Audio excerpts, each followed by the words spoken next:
আগামী ১০ দিন রাজধানী ঢাকা সহ দেশের বিভিন্ন এলাকায় বজ্রসহ বৃষ্টি এবং কোথাও কোথাও ভারী বর্ষণ হতে পারে বলে পূর্বাভাস দিয়েছে আবহাওয়া অধিদপ্তর।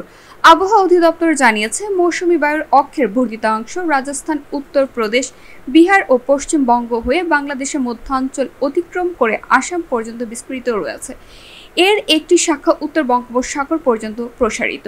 বর্তমানে মৌসুমী বায়ু বাংলাদেশের ওপর মোটামুটি সক্রিয় এবং উত্তর বঙ্গোপসাগর মাঝারি মাত্রায় বিরাজ করছে।